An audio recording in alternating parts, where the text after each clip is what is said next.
سعدونا في الدنيا فوزونا في الأخرى بخادجة الكبرى وفاطمة الزهراء بخادجة الكبرى وفاطمة الزهراء يا أهيل المعروف والعطاء والمألوف غراة للملهوف إنكم به أدرى يا أهيل سعدونا في الدنيا فوزونا في الأخرى بخادجة الكبرى وفاطمة الزهراء بخادجة الكبرى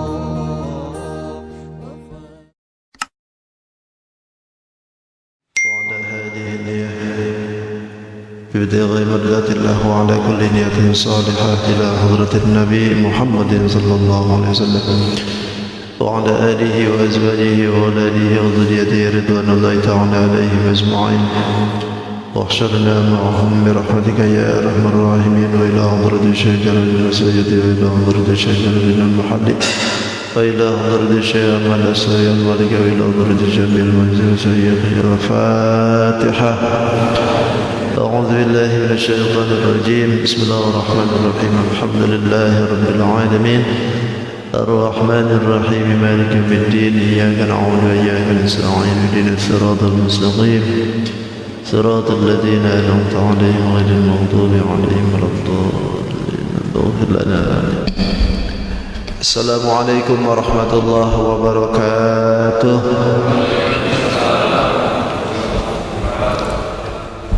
بسم الله الحمد لله الصلاة والسلام على رسول الله سيدنا محمد بن عبد الله وعلى آله وأصحابه ومن تبعه إلى يوم القيامة.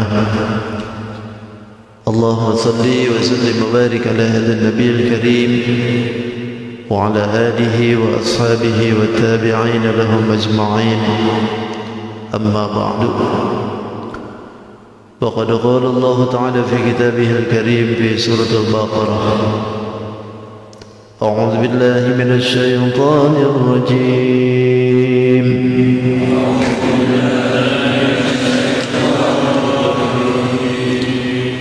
بسم الله الرحمن الرحيم.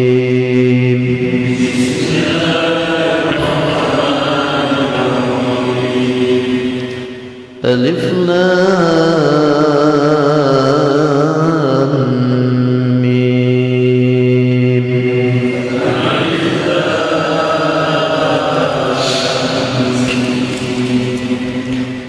ذلك الكتاب لا ريب فيه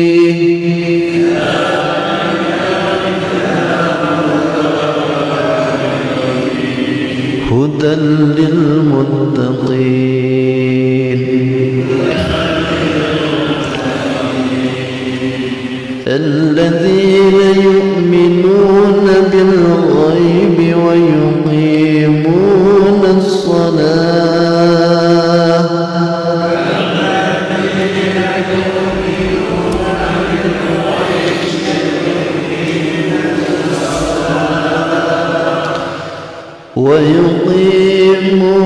الصلاة ومما رزقناهم ينفقون.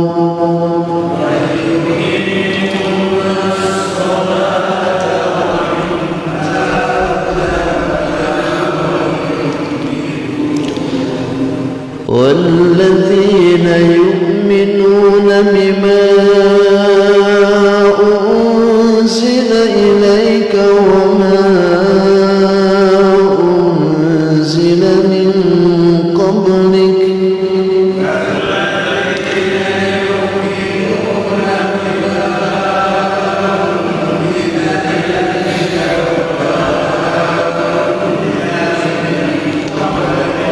وبالآخرة هم يوقنون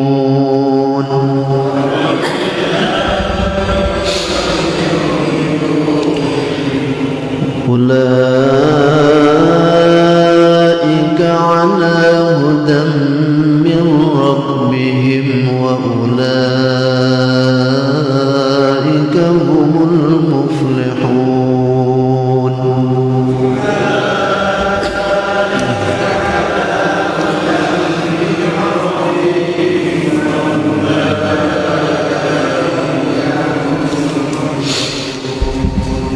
صدق الله العظيم وصدق رسوله النبي الكريم ونحن على ذلك من الشاهدين والشاكرين والحمد لله رب العالمين.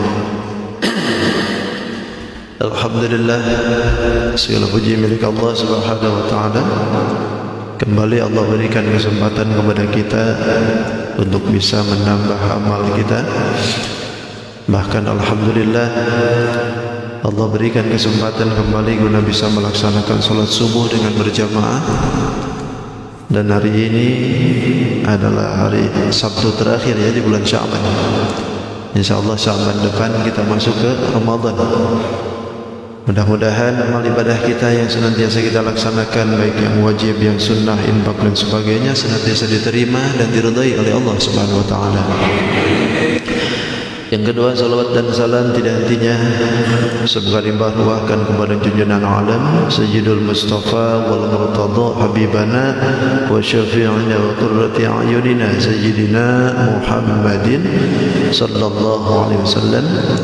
Tidak lupa pada keluarganya, para sahabat, para tabi'in, para tabi'ut tabi'in, sampai kepada kita yang mudahan kita pun khususnya berkumpul di tempat ini nanti di yaumil qiyamah senantiasa diaku sebagai umatnya. Amin. Amin ya rabbal alamin. Bapak Ibu rahimakumullah, alhamdulillah kita masih di penjabaran surat Al-Baqarah ya. Sebagaimana yang disiratkan kemarin, baru sampai ayat berapa kemarin itu? Hah? Baru satu aja ya? Baru sampai alif lam mim. Baru alif lam mim aja ya? Sebagaimana yang disebutkan kemarin bahwa ayat-ayat yang seperti ini memberikan tantangan, membuktikan bahwa yang diturunkan ini bukan buatan manusia. Atau kalau seandainya ini adalah buatan Nabi Muhammad, tentu kita pun bisa, karena beliau manusia, kita manusia. Kalau seandainya bikinan manusia, tapi karena Al-Quran ini adalah wahyu dari Allah Subhanahu wa ta'ala, maka manusia sehebat apapun dalam kecerdasannya tidak akan bisa membuat seperti Quran. Bahkan di dalam Al-Quran pun begini, Allah pun menyebutkan dalam ayat itu, walau kana min 'indi ghairillah, jika andaikan Al-Quran itu bukan dari Allah, pasti lawajadu fihi ikhtilafan katsiran, pasti di dalamnya banyak terdapat ikhtilaf yang banyak kekeliruan yang banyak. Tapi karena ini adalah bagian daripada wahyu dari Allah, maka di dalamnya tidak ada perseteruan, tidak ada ikhtilaf, bahkan meluruskan kesemuanya. Kalau buatan kita kan lain-lain hukum. Kalau Allah yang menetapkan satu hukum sampai kiamat pun nggak bakalan robah-robah, begitu aja. Loh, kalau kita bikin undang-undang, sekarang bikin begini, ganti presiden lain lagi undang-undangnya. Dulu seperti itu, sekarang lain lagi, besok lusa lain lagi. Akhirnya bertumpuk, bertentangan satu sama lain. Aturan pusat lain, aturan daerah lain, aturan kecamatan lain gitu. Itulah bukti bahwa hukum yang dibuat oleh manusia itu semuanya berujung dengan ikhtilaf. Kacau akhirnya gitu. Semau-maunya. Tapi kalau Allah tidak. Ketika Allah sudah membuat satu hukum, dari mulai pertama itu hukum diturunkan, ditetapkan sebagian mungkin sampai hari kiamat itu begitu aja. Seperti misalkan hukum maling, dari dulu potong ayat malingnya begitu aja sudah. Siapapun yang malingnya tetap aja dipotong. Nah, itu menunjukkan bahwa konsisten dalam masalah hukum itu seperti itu harusnya. Terus yang kedua, Alif Lam Mim ini hurufnya itu 14 ya, yang dipakaikan huruf rawati surah itu. Dari hijaiyah yang 28 itu 14 yang diambil. Jadi berarti setengahnya. Dari 14 ini masuk ke dalam surat-surat tertentu yang berjumlah 29 surah yang dimulai dengan kalimat-kalimat yang seperti ini. Ada yang satu, bahasanya itu ada satu huruf, ada dua huruf, ada tiga, ada empat, ada sampai lima. Sampai lima, yang paling banyak lima saja, nggak ada enam. Satu huruf misalkan seperti Qaf, Shad, gitu kan? Itu satu huruf. Ada yang dua huruf, Yasin, Toha, itu dua huruf. Ada yang tiga huruf, seperti di sini kan? Alif Lam Mim, tiga.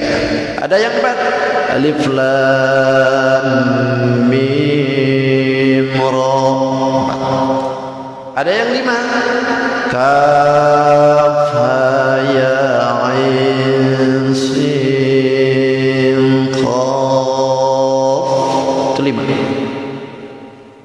Jadi tidak ada yang enam, paling banyak lima. Dan itu diberikan oleh Allah sebagai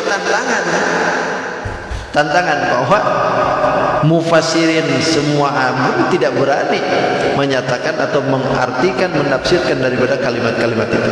Walaupun sebagian ada yang berani masuk ke situ, tapi sebanyaknya, kebanyakan jumhurnya para mufassirin banyak yang tidak berani. Ini mufassirin tidak berani mengartikan begini. Kita bukan mufassir, Bang, berani mengartikannya. Itu bukan ahli tafsir, tapi berani mengartikan ini. Kemudian masuklah. Zalikal kitabu la raiba fihi. Zalikal kitab, ini kitab. La raiba fihi, tidak ada keraguan di dalamnya. Hudan sebagai petunjuk, lil muttaqin, bagi orang yang muttaqin. Segitu aja dulu. Baru aja Al-Quran ini dimulai, sudah memberikan kita ini tantangan tersendiri. Lo bagaimana tidak, coba lihat bahasanya. Zalikal kitab, ini kitab. Padahal kalau seandainya bahasa kalimat ini harusnya bukan dzalika, karena dzalika kan isim isyarah. Harusnya hadzal kitab, ini kitab. Tapi memakai bahasanya dzalika. Dzalika itu isim isyarah yang menunjukkan pada yang jauh. Dzalika itu itu dzalika disebutnya. Sementara ini dzalikal kitab, ini kitab. Harusnya bahasanya hadzal kitab. Kenapa pakai bahasa dzalika? Tidak pakai hadzal. Ada yang tahu? Kenapa jadi bengong begini? Serius amat ngajinya.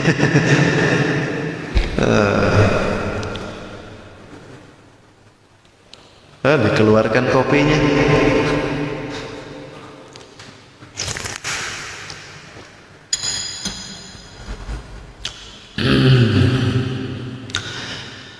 Kan kalau diperinci itu, za isim isyarah, lamnya lil bu'di, sedangkan kaf khitab. Itu jadi tiga huruf itu. Jadi ini za-nya isim isyarah, lamnya lil bu'di, menunjukkan pada yang jauh. Kaf khitab. Khitab itu suatu kaf menunjukkan pembicaraan. Sementara yang dimaksudkan adalah hadza. Harusnya dipakai bahasa yang bukan untuk jauh tapi yang dekat. Hadzal kitab. Kenapa dia seperti ini kan? Karena ini begini.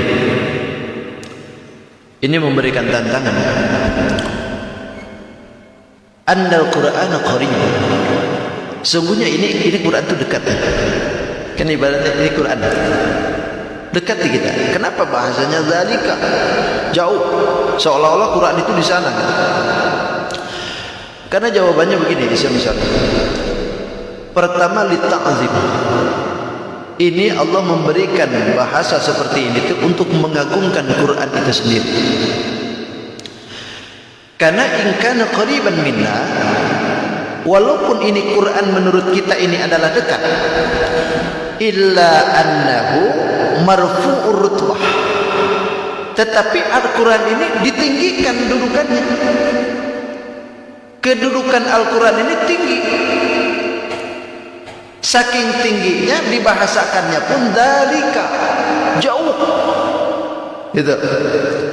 Walaupun ini Quran ada di depan kita, akan tetapi kedudukan agungnya ini Al-Quran jauh lebih tinggi daripada apa yang kita pikirkan. Maka pakai bahasa dalika, tidak seperti kita. Lalu yang kedua, wa'azimul qadri, agungnya sebagai kadar daripada ini Quran juga.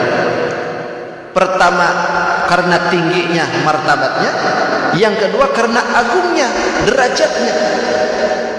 Karena agungnya derajat ini Quran ditinggikan oleh Allah sampai tidak bisa disamakan dengan kita. Makanya pakai bahasa zalika. Jadi walaupun ini Quran ada di depan kita, tetapi ini Quran derajatnya jauh di antara kita. Makanya pakai bahasa zalika. Gitu. Jadi ini beribaratnya munazzahun an kalamil hawadis. Jadi ini membersihkan pembicaraan dari makhluk. Jangan dikira ini Quran tuh walaupun ada di depan kita, ini Quran dekat aja kok. Padahal sejatinya ini Quran jauh martabatnya dengan kita. Makanya saking jauhnya martabat ini Quran, tingginya derajat ini Quran, sampai-sampai cara megangnya pun jangan gegabah. Saking tingginya. Bahasan-bahasan adab-adab dalam Al-Quran itu kan sampai bawanya pun enggak kayak buku kampus, Bang. Kalau buku kampus gini aja sudah. Tapi kalau Quran tidak. Ini paling tidak. Ini adab.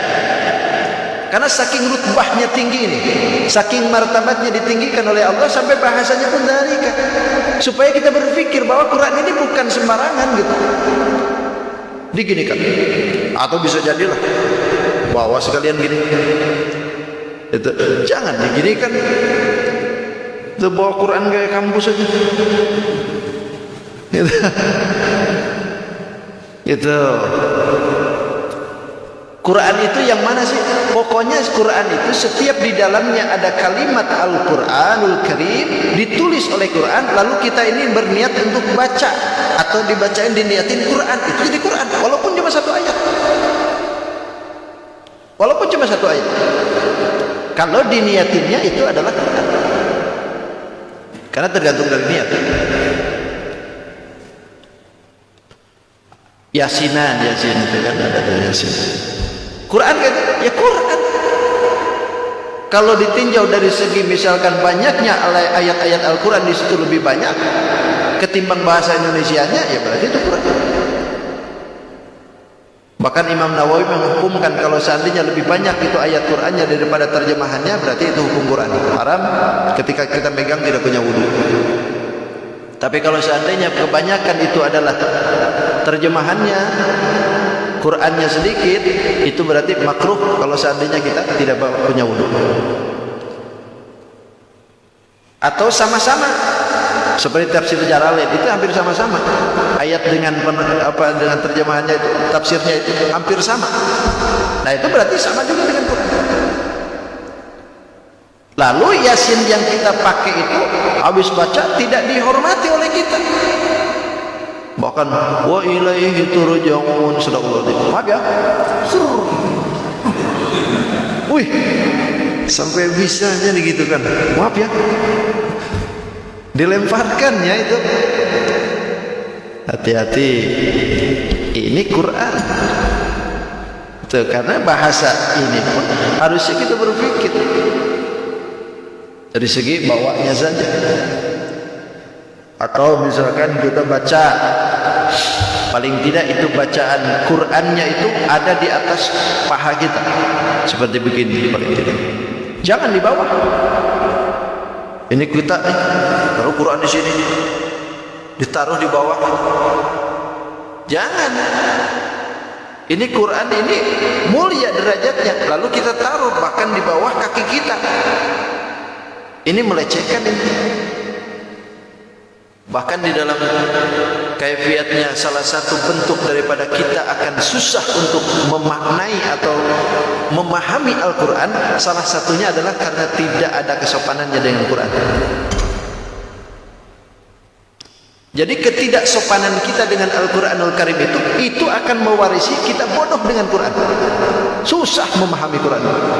Kenapa? Lantaran Qurannya tidak dihormati. Lantaran Qurannya tidak dihormati. Tapi kalau kita hormati itu Quran, maka Quran pun dengan sendirinya akan membuka wasana keilmuan. Kita pakai bahasa, pakai baca, pakai bismillah, gitu kan? Atau sunnahnya punya wudu, walaupun tidak apa-apa kalau misalkan kita hafalan nggak punya wudu. Tapi kalau punya wudu lebih bagus lagi, madhab kiblat apalagi, dalam keadaan suci apalagi. Walaupun bapak misalkan ada yang kotor nggak masalah, tapi lebih bagus lagi badannya suci, tempatnya suci, pakaiannya suci, semua yang kita pakai suci, bahkan mulutnya pun bersihkan. Karena kita ini akan melafadzkan kalam Allah, akan melafadzkan kalimat-kalimat Allah, maka mulut kita pun bersihkan. Paling tidak disunnahkan bersiwak. Sunnah kalau ada siwak pakai. Tuh. Bawa siwak? Enggak bawa ya. Tenang saja, sama. Ketinggalan saya. Masih kira ini waktunya. Bersiwak. Kalau misalkan enggak ada siwak, pakai yang kasar-kasar. Saking sunnahnya siwak kan, pakai yang kasar-kasar. Korban berpeluh. Nah. Tapi sikat gigi dulu bang, giginya. Jangan nggak sikat gigi dipakai ini, wah nanti bahaya ininya. Sikat gigi di rumah, lalu begitu mau sholat, mau baca Quran, ngambil sunnahnya aja. Sekedar untuk mengambil sunnah itu dengan yang kasar-kasar pun dapat, kata fikih. Nggak ada Ustaz, nggak bawa kain juga, nggak apa-apa dah. Telunjuknya yang kasar. Telunjuk bapak kasar, gini-gini kan aja. Kalau memang kasar telunjuknya, saking mengambil sunnahnya. Itu bagian daripada kesunahan untuk kita membaca Al-Quran. Nah kalau misalkan kita ini di mulut ada najis, maka makruh kita membaca Al-Quran, mulut kita ada najis. Atau paling tidak mulut kita ini bau. Dilafadzkan Al-Quran, baca Quran, makruh.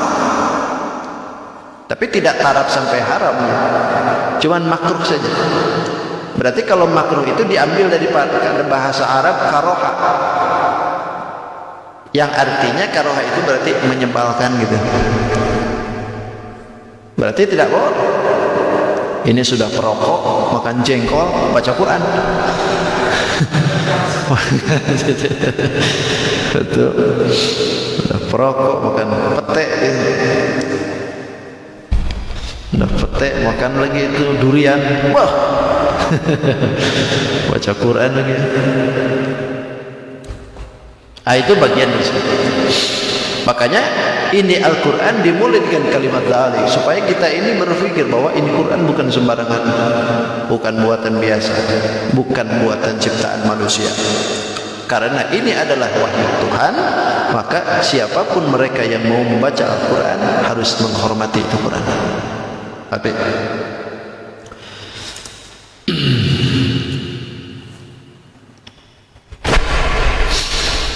kemudian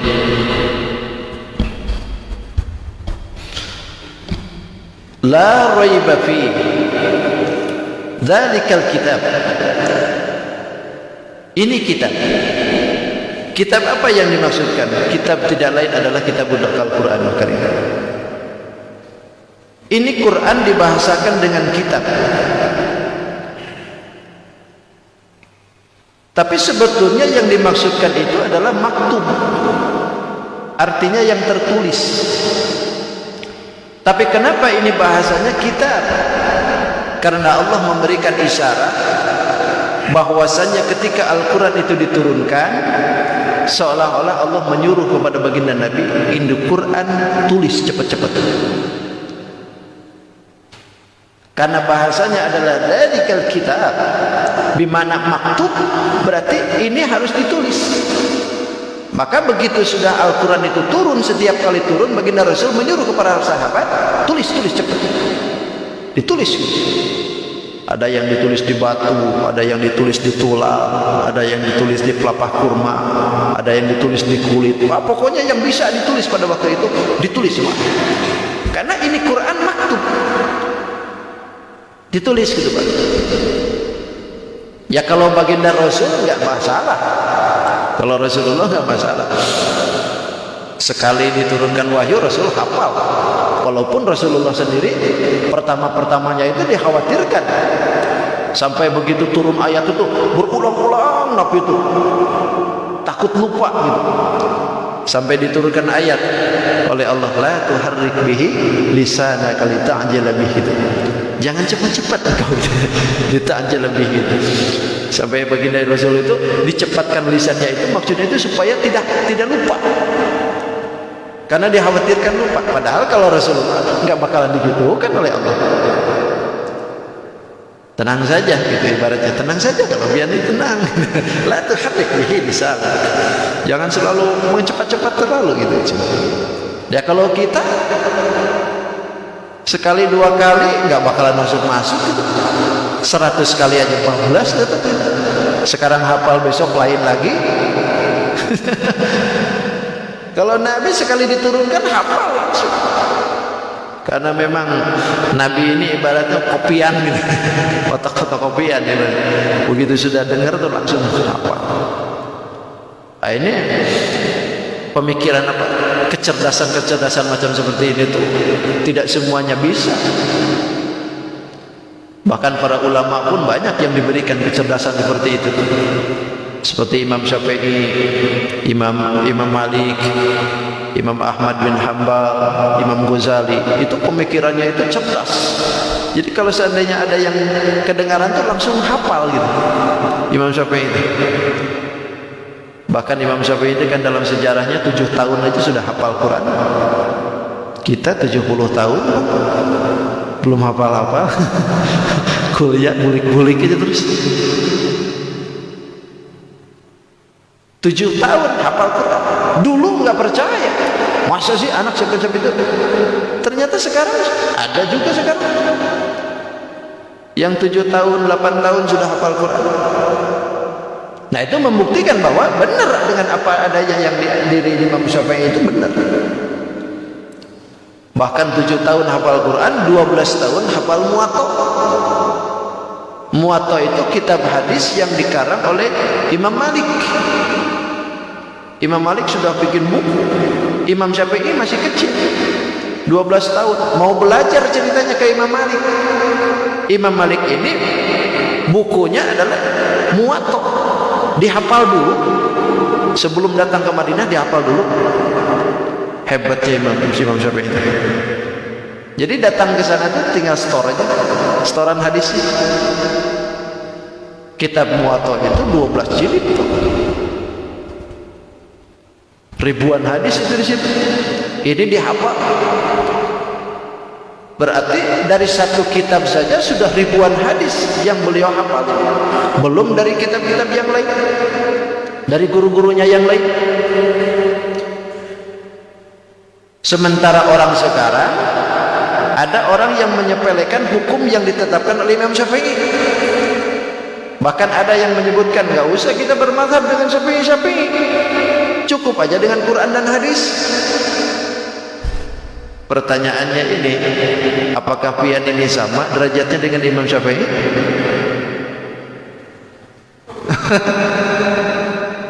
Kita ini sama derajatnya dengan Imam Syafi'i tidak? Jauh. Kalau Imam Syafi'i itu kan di dalam hukumnya tidak ada yang mencantumkan rawahu siapa. Ya pantas saja, karena imam-imam hadis itu kurun-kurunnya setelah Imam Syafi'i.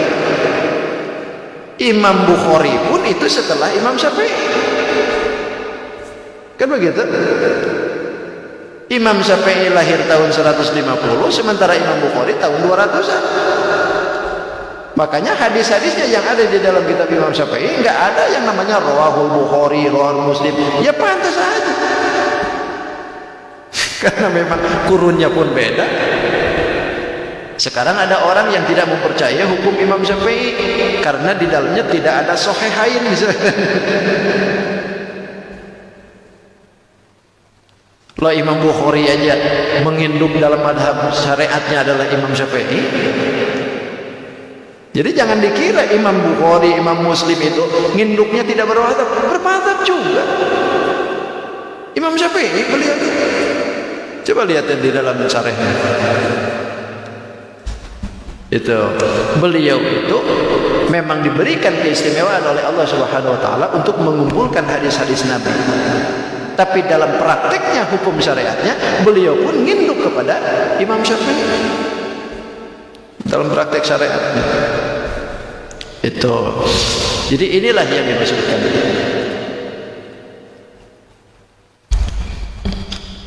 Nah, maka kalimat-kalimat seperti ini itu ditulis oleh siapa? Tulis semua. Begitu turun tulis, turun tulis. Makanya begitu sudah baginda Rasul tidak ada, sahabatnya kerepotan nih. Ahli-ahli Quran, hafalan Quran para sahabat ini banyak yang meninggal. Terutama hafalan Quran para sahabat yang masyhur. Ada yang gugur di medan perang, ada yang meninggal karena penyakit. Sampai akhirnya Abu Bakar timbul kerisauan. Kalau seandainya ini Quran tidak dikumpulkan, bahaya nih. Adalah pemikiran para sahabat itu waktu itu dipelopori oleh Sayyidina Abu Bakar. Kumpulkan semua tulisan itu. Dikumpulkan semua. Yang mulus dari batu dikumpulkan, di tulang dikumpulkan, semua dikumpulkan semua. Maksudnya apa? Mau dibikin buku, mau disatukan. Tulis. Yang dulu pernah ditunjuk oleh Rasulullah sebagai dewan penulis Al-Quranul Karim, ditarik lagi. Tulis, disuruh tulis lagi. Dikumpulkan semua. Mau dibikinkan satu buku ibarat. Beres?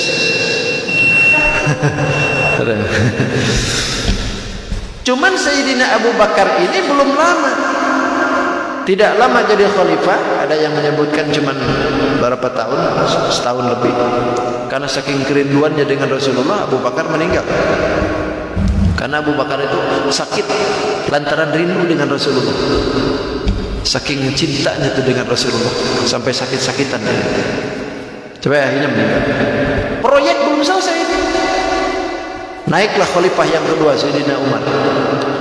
Sayyidina Umar melanjutkan proyek Sayyidina Abu Bakar pengumpulan Quran.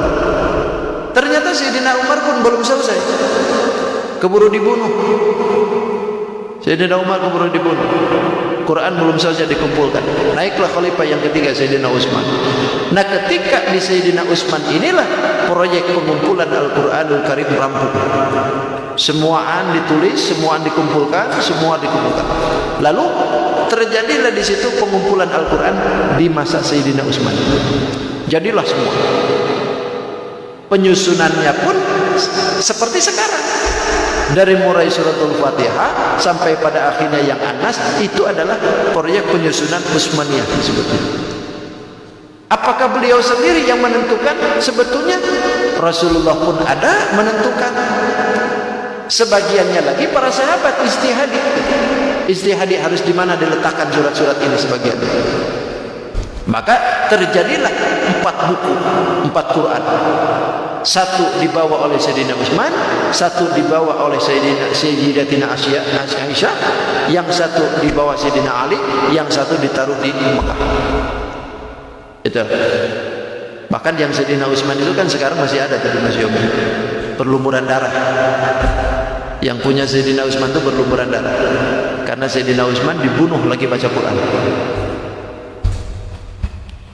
Lagi baca Quran dibunuh. Nah, itu Quran dikumpulkan di masa Sayyidina Utsman.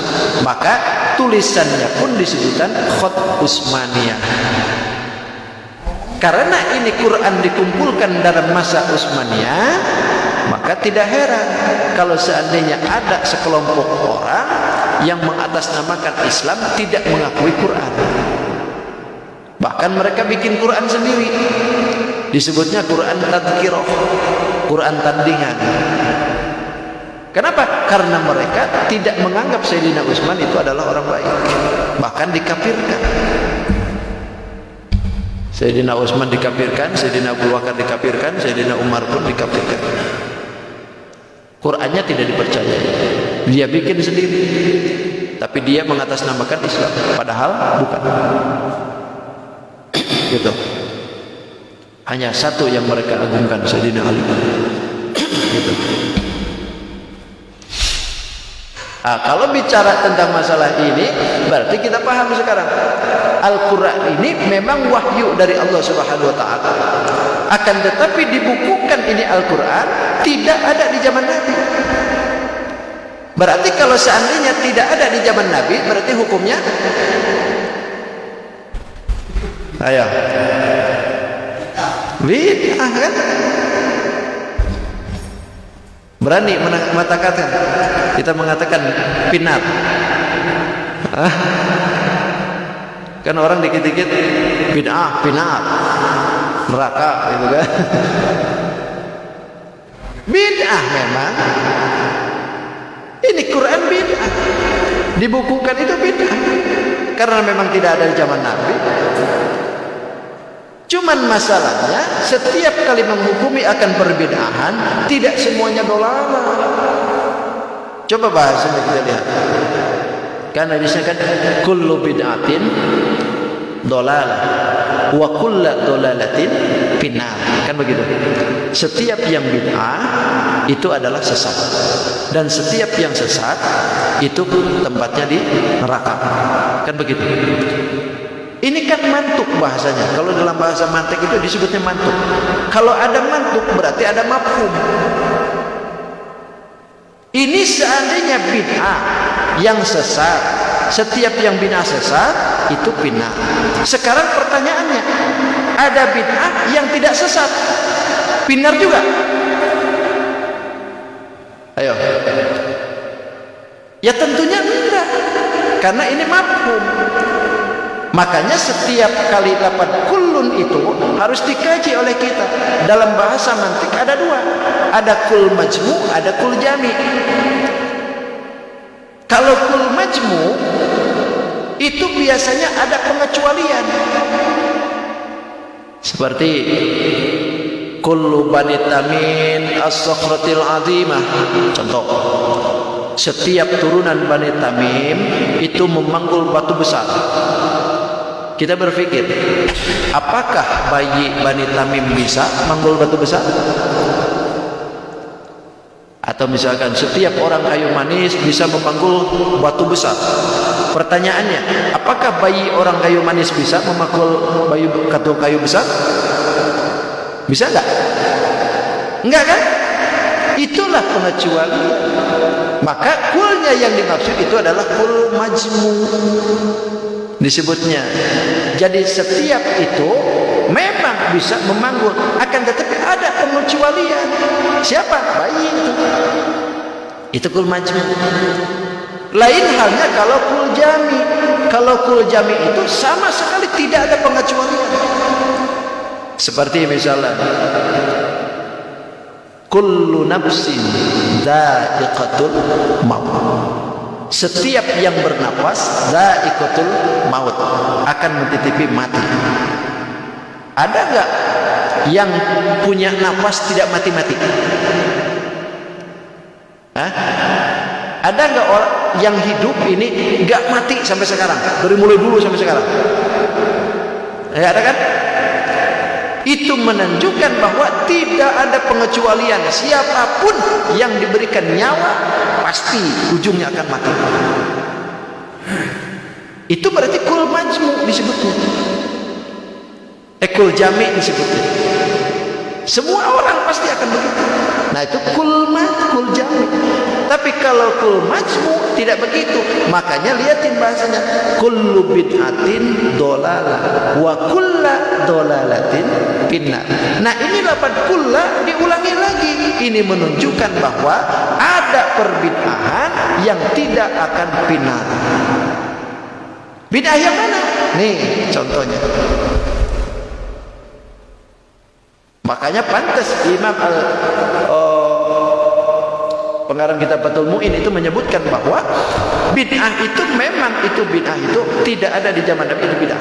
Tapi bid'ah itu ada beberapa golongan.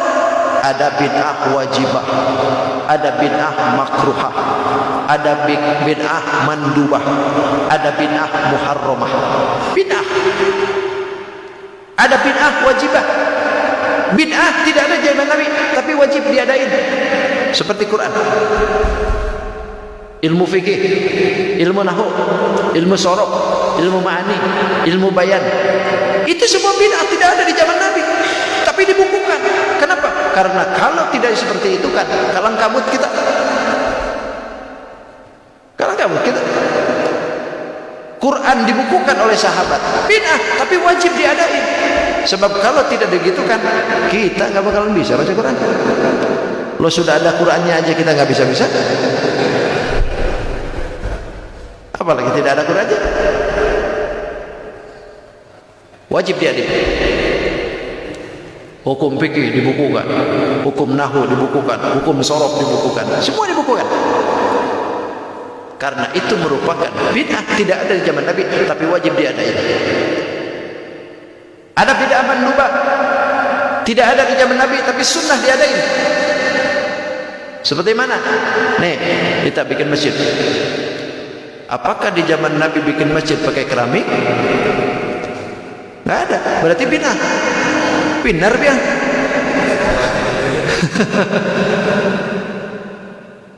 Kalau memang kita ini pemahaman sampai ke situ gara-gara bid'ah saja sampai pinar semua, nggak usah di masjid ini. Salatnya nggak usah pakai yang begini-begini, cukup aja pakai. Karena Nabi bikin masjid di bawahnya pun pasir.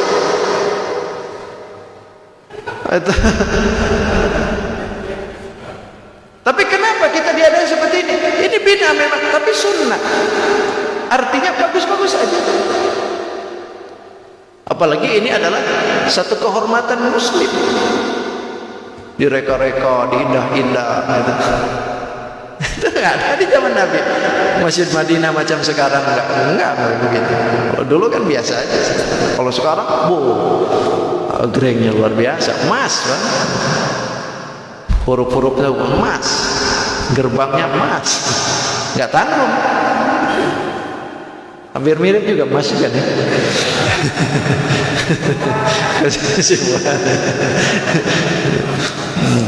Kayak manis, Pak. Itu.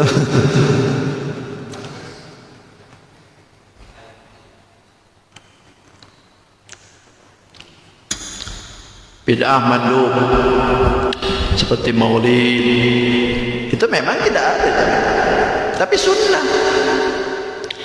Karena bagian dari mengagungkan apa yang ada di diri Nabi itu kan sunnah.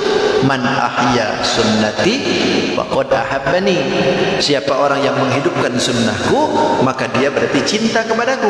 Wa man ahabbani kana ma'i fil jannah. Siapa orang yang cinta kepadaku, maka dia akan bersamaku dalam surga. Kan itu inti daripada kita bermaulid, Isra Mi'raj, itu karena kita cinta. Saking cintanya kita sebut-sebut terus, kita kenang-kenang terus apa yang ada di diri Nabi, supaya generasi selanjutnya tidak lupa dengan Nabi. Coba andaikan kita tidak boleh bermaulid, lalu dengan apa rasa cinta kita dengan Nabi, bentuk kita? Dengan apa coba? Oh, itu kan dengan sholat, itu perintahan. Dengan puasa, itu sama perintah. Lalu dengan Nabinya? Sementara kita menjalankan hukum syariat, tapi nabinya kita lupakan. Padahal kita tahu hukum syariat itu dari siapa? Aneh kan? Kita menjalankan syariat, tapi nabinya dilupakan. Bahkan kita sendiri pun dilarang untuk mengadakan itu. Piye?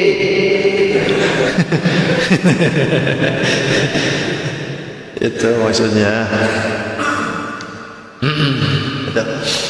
Yang tidak bagus itu bid'ah muharramah, sudah tidak ada di zaman nabinya, bahkan diharamkan. Seperti mana? Firqah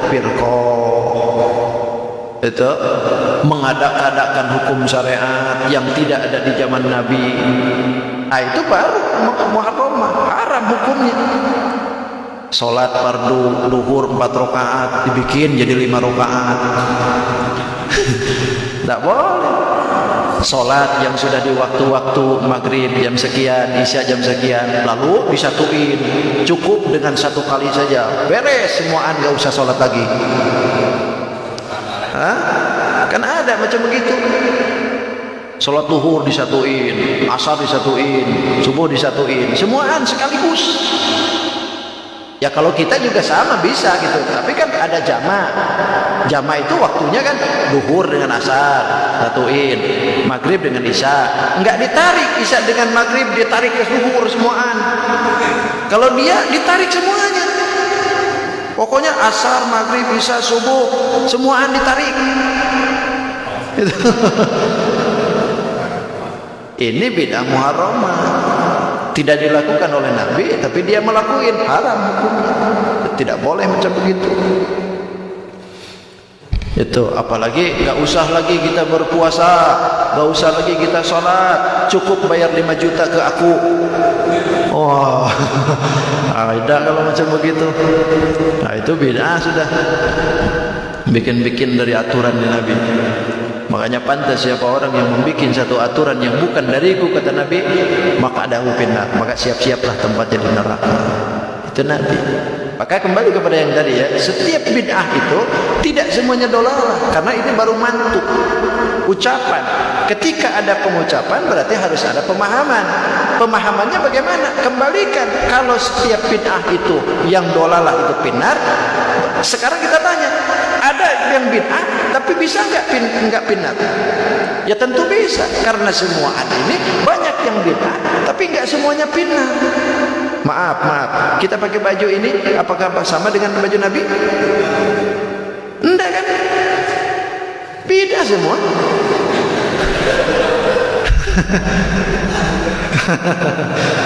Itu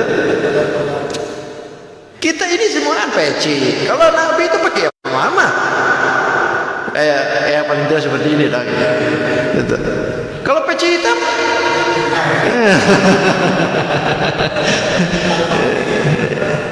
tapi enggak masalah. Nabi enggak mempermasalahkan itu. Baju gayanya kayak apa, enggak masalah. Nabi hanya menyuruh pakai baju yang bersih.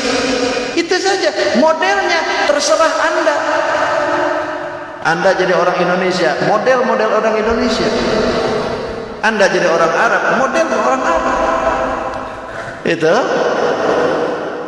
Jangan Anda orang Indonesia, modelnya Pakistan. Itu, inilah yang dimaksudkan itu. Nabi tidak mempermasalahkan itu. Bahkan Nabi sendiri pun budaya itu tetap ketika tidak bertentangan dengan hukum syariat, Nabi menyuruh pertahankan. Nabi datang ke Madinah, banyak budaya-budaya Madinah yang tidak dilabrak oleh Nabi. Itu menunjukkan bahwa Islam itu toleransi. Itu Islam itu toleran. Nah, kembali kepada yang tadi dah. Bagaimana tadi? Jadi ini kalimat kitab tadi itu, saking kitab ini tidak ada di zaman Nabi untuk seperti ini kan, lalu kita permasalahkan juga seperti itu. Jadi Quran ini memang tidak dibukukan di zaman Nabi, tapi dibukukan di zaman Sayyidina Utsman. Nah, tapi kalaupun ini adalah tidak ada di zaman Nabi, tapi wajib diadakan. Sebab kalau tidak diadakan seperti ini, kita akan menjadi orang kafir. Susah kita. Susah. Kiranya cukuplah untuk pembahasan. Sadaqallahul azim wa sadaqa rasulun nabiyul karim wa nahnu ala dzalika minasyahidin wa syakirin walhamdulillahi rabbil alamin. Hadanallahu wa iyyakum ajma'in. Assalamualaikum warahmatullahi wabarakatuh. اللهم صل وسلم على سيدنا رسول الله اجمعين. بسم الله الرحمن الرحيم. والصلاه والسلام على اشرف الانبياء والمرسلين سيدنا ومولانا محمد الامين. اللهم رب انفعنا بما علمتنا ربي علمنا الذي ينفعنا ربي فقهنا وفقه اهلنا وقربات لنا في ديننا. توسلنا بتعلم ان ترزقنا الواسعه وان ترزق الامانه. ربنا اتنا في الدنيا حسنه وفي الاخره حسنه وقنا عذاب النار. والحمد لله رب العالمين. تقبل الله منكم. سبحانك اللهم وبحمدك أشهد أن لا إله إلا أنت أستغفرك وأتوب إليك. وإظهار الشعائر على طريقة جمعية نهضة العلماء.